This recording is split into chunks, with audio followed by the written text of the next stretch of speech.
আমি চালের রেসিপি নিয়ে এলাম। তো তোমরা কিন্তু পুরো ভিডিওটা দেখবে, না হলে কিন্তু বুঝতে পারবে না।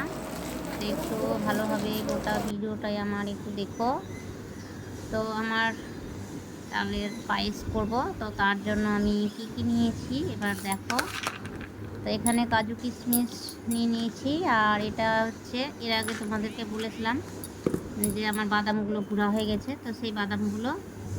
আর এখানে চিনি, আর আমি তালটা তো দেখলাই মেখে নিয়েছি, ভালো করে মেখে এটা কিন্তু আমি নেট দিয়ে ভালো করে ছেঁকে নিয়েছি, না হলে কিন্তু আঁশ থাকবে, আর আঁশ থাকলে কিন্তু মুখে পড়বে, খেতে কিন্তু ভালো লাগবে না।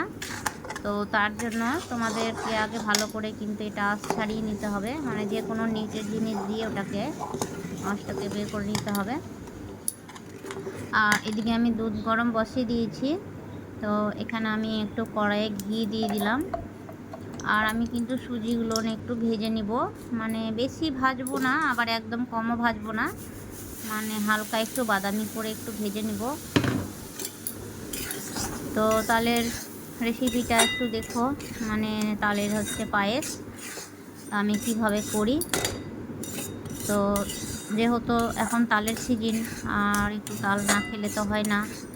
আর তালটা খাওয়াটা কোনো ব্যাপার না, খাওয়াটা তাড়াতাড়ি হয়, কিন্তু এটাকে মানে বানাতে কিন্তু অনেকটা সময় লাগে।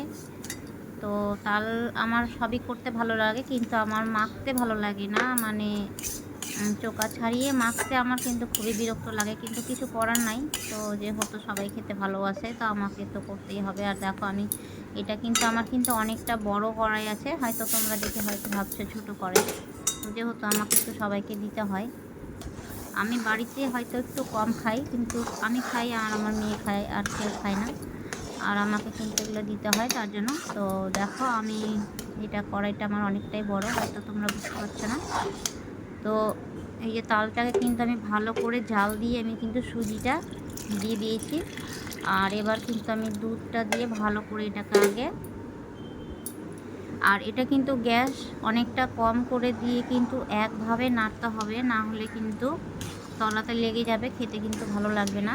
আর লেগেই যাবে, বারবার করে কিন্তু তলাতে লেগে যায়।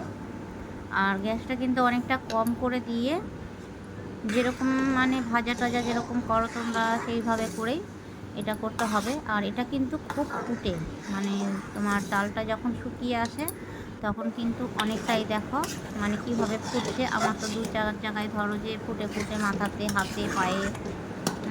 তো দেখো কেমন করে ফুটছে। তো এইভাবে কিন্তু ফুটবে, তো তোমরা কিন্তু খুব সাবধানে একটু কাজ করবে। তো আমার এই ভিডিওটা কিন্তু এই পর্যন্তই। তো লাস্টে আমি একটু কাজু কিশমিশ একটু ছড়িয়ে দিলাম উপর দিয়ে, যেহেতু আমি কড়াইটা আমার বড়, তো গরম জিনিসটা আমি নামাতে পারলাম না, তার জন্য কিন্তু আমি কড়াইয়ে এটা করে নিলাম। তো দেখো তোমরা।